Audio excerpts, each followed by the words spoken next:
So a few weeks ago, we had an episode on how a financial advisor invests their money. And it was based on a book that had come out where a lot of financial advisors shared and how they manage their own money. So today we're continuing that series with another advisor here at Financial Symmetry, Cameron Hendricks, the author of Where Family and Finance Meet. And today he's going to talk through some of the ideas he uses in the way that he manages his money. So Cameron, do you want to break down just a general idea of how you approach the logistics of how you think about your investing your money? Yeah, absolutely. And it's being intentional with those decisions with my money. And I think, with mine, it's I got four categories of how I spend it. It's one of them being give, and a lot of that's just the charities or church, and that giving releases the power that money can have on you, and so it just kind of releases your grip on it. Another one is grow. So that's primarily saving and investing for the future. So that's different accounts have different purposes. So 529 account meant for the kids when they go to college, Roth IRAs, 401ks. Those are some of the accounts that we use, me and my wife, as far as savings for our future, as well as just a general brokerage account. And with all of those accounts, we want to increase the likelihood that we can live life by design and not by default. We want to have that flexibility for our decisions in the future. When you're thinking about how you're actually investing the money in those accounts, what's the breakdown between different types of assets that you use there?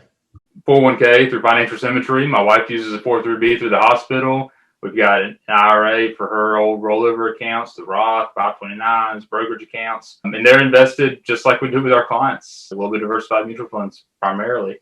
90% stocks, and a little bit in bonds and cash. And for some, of course, 90% stocks sounds maybe a little aggressive, but you can talk through your philosophy there. Each account has its time horizon, so it's invested for that particular time horizon. I'm 32. Some of these accounts I'm not going to use for another 30 years. So my capacity for risk there and being exposed to stocks is pretty high. Now, of course, you got to have the tolerance standpoint as well, and that's something that I've been able to see just as a career as a financial advisor. A lot of people can struggle with that, but it's one that I know, okay, this money is intended for the long term. It can ride the waves of the market up and down, with something that we're comfortable with as far as our stock exposure there. I like it. So this framework is good. You got give, grow, and then you get into the O section, right? How you think about debt and approach that. Yeah, so O is, in this case, it's paying off debt. And so with debts, for us, we're okay to have debt.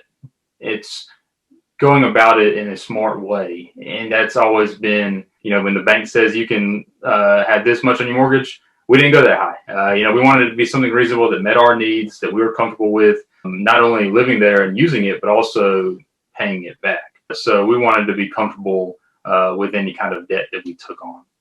Yeah, and so you start with the other three categories so that when you get to this live category, it's some guilt-free spending. Having some flexibility to spend on a lot of items that are important to you, what you enjoy doing.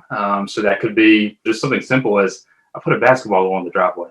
Just something that I can go outside, shoot some hoops, and I put the AirPods in for a little music, or if the boys are out there with me, I lift them up and they slam dunk it. It's just something very simple that we can go outside and enjoy. Kids activities. It could be experiences with the kids, taking them to NC State sporting events, taking them camping.